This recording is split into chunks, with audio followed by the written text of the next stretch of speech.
Hello guys, good morning. This is DMC Trend and welcome po sa ating panibagong update sa ating nilalaro na Farm to Earn game. Anyway, again, disclaimer para po ito sa mga dati na nating tropa na nag-PPM sa atin at laging naghihintay sa ating mga bagong pinapasok na mga investment or whatever blockchain or crypto or any gaming app na nilalaro natin. Okay, so discuss natin today kasi itong post natin dito, madaming nag-PPM, so i-guide ko na lang din po kayo. Huwag ko kayo mag-alala kasi wala naman kayo magagastos dito sa ano na to, sa activity na to. Optional naman yung investment. Yung app, hindi siya optional. Kailangan mo mag-invest. Pero mayroong mga sponsors kasi or mayroong mga player na handa, willing na mag-invest para sa kanilang mga sariling players or scholars. So, pinost na lang din natin. Sa mga gustong sumali ng GC natin, yung group ito, hanapin nyo lang, Farm77.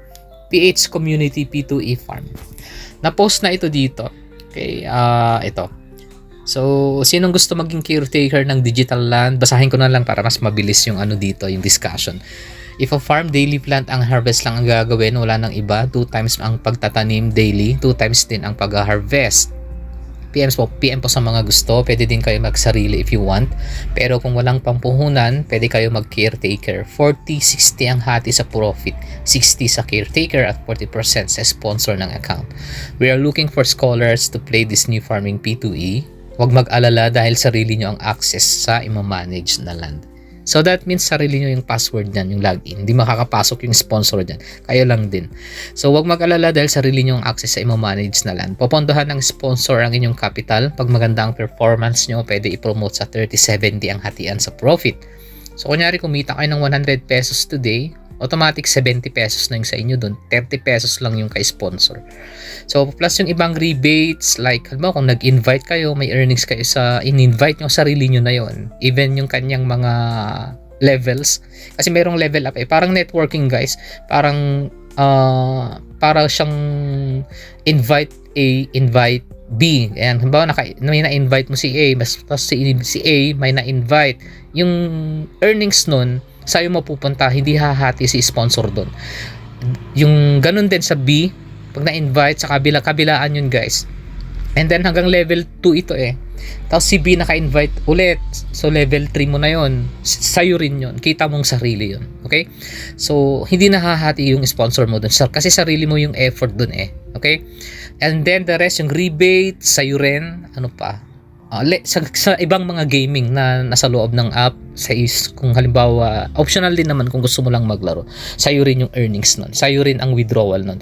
Ang hahatiin lang is kung ano yung pinondohan ni sponsor doon sa land na i-caretaker mo. Okay, so eto. So wag mag-alala dahil sarili nyo yung access na i-manage ng land, popondohan ng sponsor ang yung capital. Pag magandang performance nyo, pwede i-promote sa 30-70 ang hatian sa profit. Plus yung ibang rebates, rewards at kita nyo sa ibang game, sarili nyo nang kita yon. Ang hahatiin lang is yung in-invest ni sponsor sa inyong land na ipa-farm. So PM sa interested, limited slots of 200 new players po kailangan ng mga boss. Actually last week, meron na, hindi lang pinost to, nakakuha na sila 300 pa nga yung ano. Malaki rin. Medyo yung mga kasama kasi natin, willing, mga tamad, gusto mag-invest habang maaga, yung early stage ng hindi pa saturated. Gusto nilang mapabilis yung accumulations ng kanilang earnings. Kasi ang mga ganitong klase ng laro, speed is the name of the game. Pag ikaw ang nauna, hindi pa saturated, natural, ikaw yung makikinabang. I-guide ko na lang din kayo rito. Ito yung link. PM nyo lang ako guys, tapos magsa-sign up kayo dito sa link na to. Okay.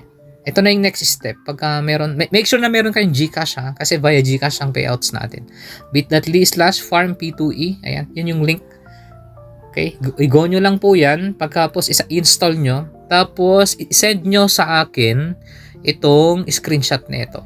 Kailangan under kayo sa itong ID. Kailangan ko yung ID.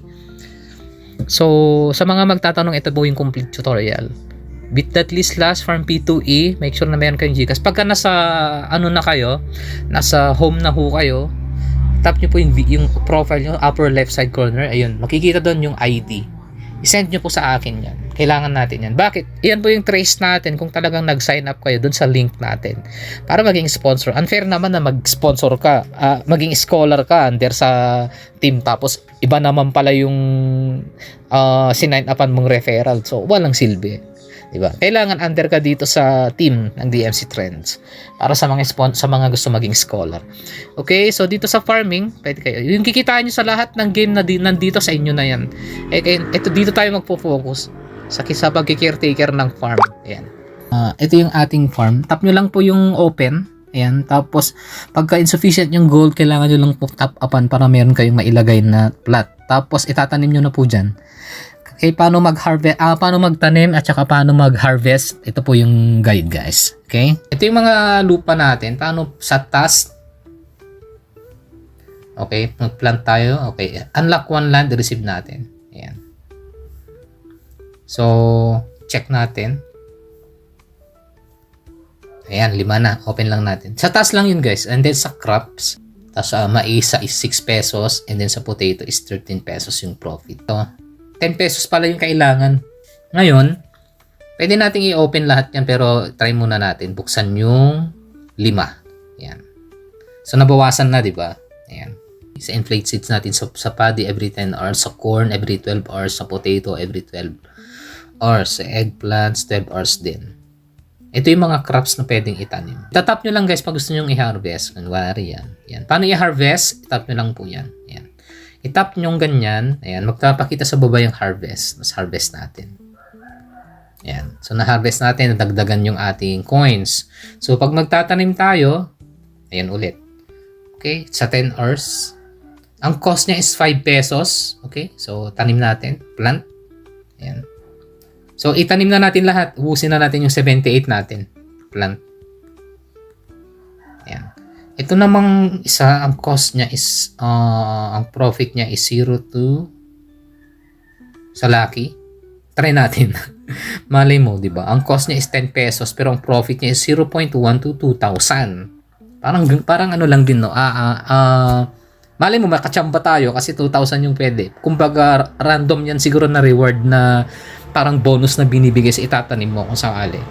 Ito namang isa, yung lucky din siya guys. Ang cost niya is 20 pero ang profit niya is 0.2 to 4,000. Sige, try natin. Malay natin, di ba? Makachamba tayo ng harvest na maganda. Itanim natin. Ayan, itinanim natin yung lucky na worth 10 pesos. Ito ring isa, ang cost niya is 20. Siguro hindi na. Isa lang. Sa lang tayo mag-focus. Dito lang sa may sa regular, itanim na natin lahat. Ayan. Ayan, tanim na natin. Ayan.